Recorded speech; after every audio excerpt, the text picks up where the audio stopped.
Magandang umaga sa lahat. At bago tayo magsimula, ay tayo muna ay manalangin. So magsitayo ang lahat. Sa ngalan ng Ama, ng Anak, sa Diyos at Espiritu Santo. Amen. Panginoon, bigyan niyo po kami ng gabay at lakas sa oras na ito, sa aming pagtatalakay. Amen. Sa ngalan ng Ama, ng Anak, sa Diyos at Espiritu Santo. Amen. So magandang araw ulit sa lahat, class. So bago tayo magsimula ay pakiayos niyo muna ang inyong mga upuan at umupo na maayos. At sino dito ang lumipat? Lahat ba ay pumasok? Okay, mabuti naman kung ganon. Ngayon, bago tayo dadako sa ating pagtatalakay sa ating paksa ngayon, ay meron muna tayong aktibidad. At sa nakikita niyo dito, meron kaming box. At ang box na ito ay naglalaman ng mga ginupit na papel. At sa ginupit na papel, may nakasulat na mga salitang kilos. Ngayon, ang tanging nyo lamang gagawin ay kapag nagsimula kami ditong kumanta ng Leron-Leron Sinta, ay ipasa-pasa nyo na ang box na ito. At kapag kami naman ay huminto sa pagkanta, kung sino yung mag-aaral na mahintuan, ay siya ang bubunot ng papel at babasahin ang salitang kilos at kanyang i-sa-kilos o i-act. Ngayon, tayo ay magsimula na dito. Naintindihan niyo ba ang aking direction? Ngayon, magsisimula na kami sa pagkanta. Leron, leron, sinta, buko ng papaya, dala, dala, gusto. Ngayon, huminto na. Sino ang mag-aaral ng tuwan? O, ikaw. Ikaw, binibining receipt. Maaari ka bang tumayo? Okay. Ang iyong nabunot ay sasayaw. Mahusay. Ating papalakpakan si binibining receipt. So, nandito na. Ngayon, continue na tayo sa pagkanta. Sisila ang bunga, pagdating sa dulo, napali ang sanga. Sino ang hintuan sa box? O ikaw, binibining may ka. Maaari ka nang bumunot sa inyo sa papel. Ano ang iyong nabunot? Pumalakpak. O, sa kilos mo ang salitang pumalakpak. Mahusay. Bigyan natin ng masigabong palakpakan si binibining may ka. Nabali ang sanga, kapos kapalaran, umanat ng iba. Ikaw na ituan, binibining Victoria, at ang iyong nabunot ay tumalon. Maaari ka nang tumalon. Mahusay, ating palakpakan si binibining Victoria. Ngayon class, sa ginawa niyong aktibidad, may ideya na ba kayo kung ano ang ating paksang tatalakay ngayon? Tama. Ngayon, ang ating paksa ay pandiwa. Ngunit, ang ating paksa ngayon ay ang tatlong aspekto ng pandiwa. Inaanyayahan ko lahat na basahin. Tama at mahusay ngayong pagbasa. Ngayon, ang pandiwa ay salitang nagpapakita ng kilos o nagbibigay buhay sa isang lipon ng mga salita.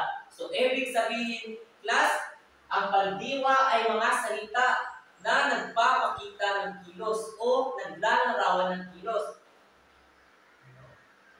O mga salita na nagbibigay buhay sa isang lipon ng mga salita. Ngayon, meron kami dito halimbawa ng mga salitang pandiwa. Una sa halimbawa ay kumakain. Habang tayo ay kumakain, gumagamit tayo ng kilos para tayo ay makakain. So, ibig sabihin, ang salita kumakain ay pandiwa. Ngayon, ang pangalawa ay, halimbawa ay ang nakaupo. Habang tayo ay nakaupo, ay gumagamit tayo ng kilos para tayo ay makaupo. So, ibig sabihin, ang salitang nakaupo ay halimbawa pa rin ng pandiwa. At ang pangatlo ay ang umiinom. Habang tayo ay umiinom, ay gumagamit pa rin tayo ng kilos para makainom. So, ibig sabihin, ang salitang humino ay nagpapakita pa rin ng kilos. At sa pang-apat, naglalaro. Habang kayo ay naglalaro, gumagamit kayo ng kilos. Tama. Gumagamit kayo ng kilos para makapaglaro. So, ibig sabihin na ang salita naglalaro ay nagpapakita pa rin ng kilos. At ang sunod na halimbawa ay ang nakatayo. Habang tayo ay nakatayo, gumagamit pa rin tayo ng kilos para makatayo. So, ibig sabihin, ang salitang nakatayo ay nagpapakita pa rin ng kilos. At ang sunod ay tumatalon. Habang tayo ay tumatalon, ay gumagamit pa rin tayo ng kilos para makatalon or makagalaw. So, ibig sabihin, ang tumatalon ay halimbawa pa rin ng pandiwa. At ang sunod ay ang pagbabasa. So, ibig sabihin, habang tayo ay bumabasa, ay gumagamit pa rin tayo ng kilos. So, ibig sabihin ng pagbabasa ay halimbawa pa rin ng pandiwa dahil ito ay nagpapakita ng kilos. At ang panghuli, habang tayo ay kumakanta, humawak tayo ng mic sa pagkanta, magalaw ang ating katawan habang tayo ay kumakanta. Ibig sabihin, nagpapakita o halimbawa pa rin ang kumakanta ng pandiwa. So, naiintindihan niyo na ba kung ano ang pandiwa, mga bata? Mabuti naman kung gano'n.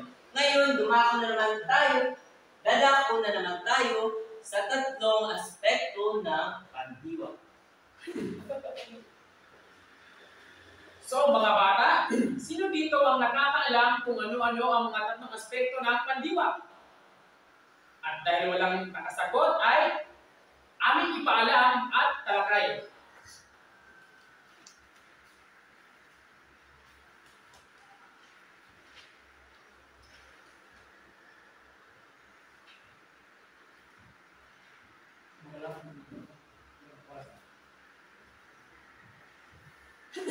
So, class, ang tatlong aspekto ng pandiwa ay ang perpektibo o pangnagaan, ang perpektibo o pangkasalukuyan, at ang panghuli ay ang kontemplatibo o paghinaharap.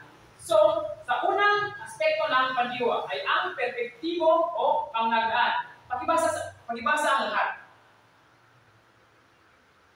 Salamat. So, ang perpektibo, class, ay ito ang kilos na ginawa na, tapos na, o nakalipas na. So, ibig sabihin, class, ay ang perpektibong pandiwa, aspekto ng pandiwa o pangnagdaan, ay ang kilos dito ay ginawa na. It means, ibig sabihin ay tapos na.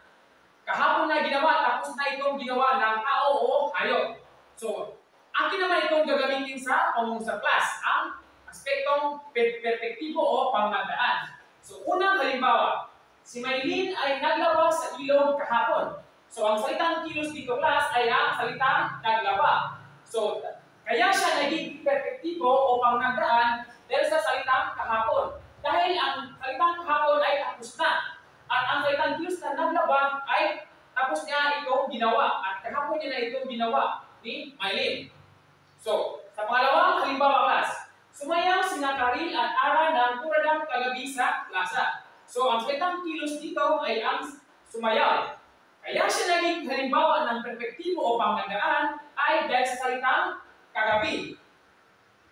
Tapos na nila itong ginawa ang pagsasayaw nila. Kagabi na nila itong ginawa. So, class, naiintindihan niyo na ba kung ano ang perpektibo o pangnagdaang aspekto ng pandiwa?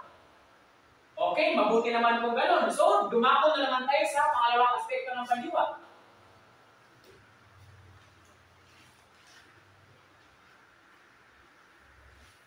So, class, ang pangalawang aspekto ng pandiwa ay ang imperfektibo o pangkasalukuyan. So, pakibasa lahat. Salamat. So, class, ang imperfektibo o pangkasalukuyang aspekto ng pandiwa, ito, ang kilos, ay nagaganap o nangyayari sa kasalukuyan. So, class, ibig sabihin dito ay ang perpektibong aspekto ng pandiwa o pangkasalukuyan ay ang kilos ay ginagawa pa lamang. Kasalukuyan pa itong ginagawa ng tao o ng hayop. So, akin itong gagamitin sa pangungusap. So sa unang halimbawa class, si Nadine ay naglalaba sa ilog. So, ang salitang kilos dito ay naglalaba. At kaya siya nagiging epektibo upang kasalukuyan niya pa itong ginagawa sa ilog ni Nadine. So, at ang pangalawang halimbawa class, nakita ko si Racing na tumatakbo ng napakamabilis. So, at ang salitang kilos dito ay ang tumatakbo. At kaya siya nagiging epektibo upang kasalukuyan ang aspekto ng pandiwa ay kasalukuyan niya pa itong nakita ni Racing na tumatakbo ng napakabilis. So class, naintindihan niyo na ba? Naintindihan niyo rin ba ang aspektong imperfektibo upang kasalukuyan? Mahusay. So, dumako na tayo sa ating pamuling aspekto ng pandiwa. At ito ay ang kontemplatibo o panghinaharap. Makibasa ito, Ginoong Nelson? Salamat!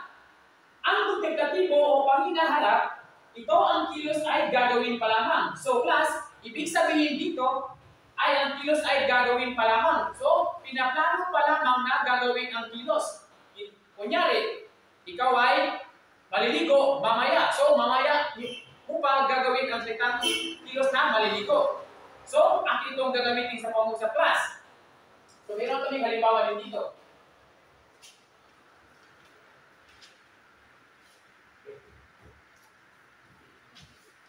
So, ang unang halimbawa class ay si Amabel ay maglalaba ng mga damit ng kanyang kapatid mamaya.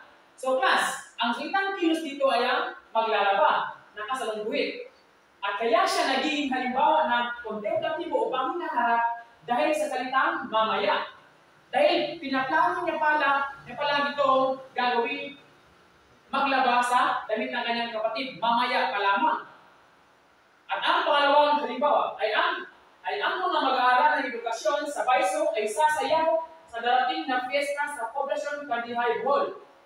So class, ang salitang kilos dito ay ang sasayaw. At kaya siya nagiging halimbawa ng kontemplatibo o panghinaharap ay dahil sa salitang sa darating na fiesta. So, sa darating na fiesta pa lamang nila gagawin ang pagsasayaw sa Poblacion Candihay Hall. So class, intindihan niyo na ba ang tatlong aspekto ng pandiwa at ang pagkakaiba nito?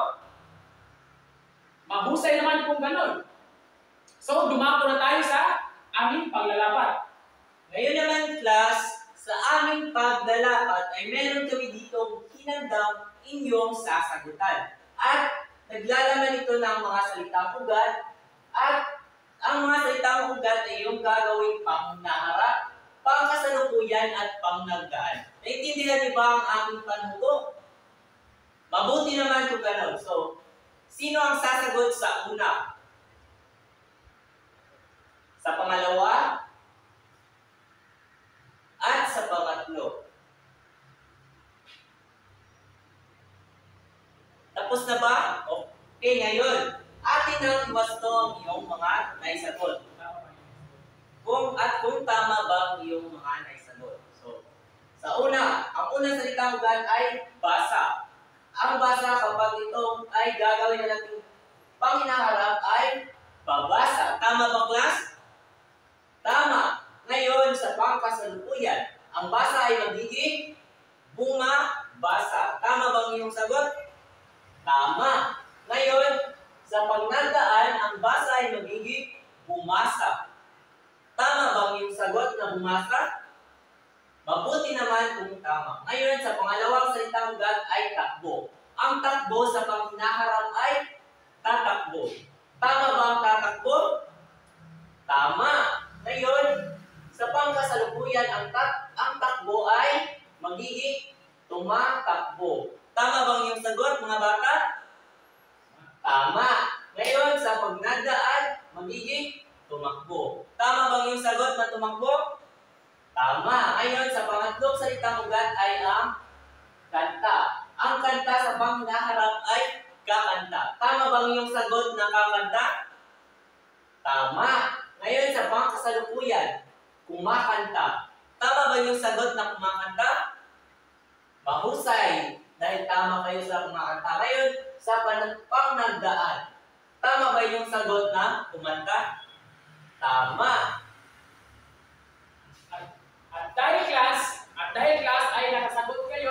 ginawang paglalapat, ibig sabihin yan ay naintindihan nyo na ang aming paksang tinalakay tungkol sa pandiwa at ang tatlong aspekto nito. Ngayon naman, ay dadako na tayo sa ating pagtataya. So, meron kami inahanda dito na inyong sasagutan din class sa buong papel. So, class, sa inyong pagtataya ay maglabas kayo ng isang buong papel at gumawa ng 5 pangusap na may pandiwa at gamit ang tatlong aspekto nito. So, class, sa inyong papel ay mag-compose mo 5 ka sentence. Kung sa bawat sentence pangusap na inyong makompose is na ay pandiwa o nagamit ang tulong aspekto. So, unsa daw itong mga tulong aspekto mas? Pandiwa. So, ano yung perpektibo o panglagaan, yung perpektibo o pangkasalukuyan, at ang panghuli ay ang kontemplattibo o panginaharap. So, naiintindihan niyo na ba ang aming panugot? Okay, maaari na kayo mag-umpisa.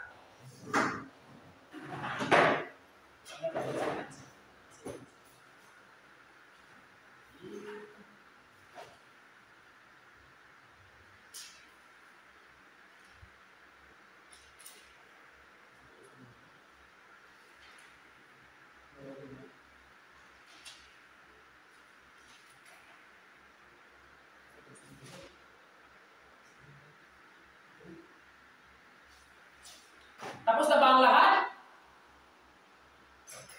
Okay. At dahil kayo ay tapos na, ay ipasa ang inyong mga papel sa harapan at ipasa ito sa akin. So class, sa ating takdang aralin ay basahin nyo ang panguri sa pahina 52 hanggang 53 at alamin kung ano-ano ang mga kayarihan dito. So, dito na tayo magtatapos sa aming paksang tinatalakay. Meron ba kayong mga katanungan sa aming paksang tinalakay tungkol sa pandiwa at ang tatlong aspekto nito? Meron ba, class? Okay, mabuti naman kung wala. Talagang ang naintindihan nyo ang aming paksang tinalakay. So, dito na kami magtatapos at sana nagbigay ito sa inyo ng aral at dagdag kaalaman para sa inyong pang-araw-araw na buhay. Yun lamang at maraming salamat.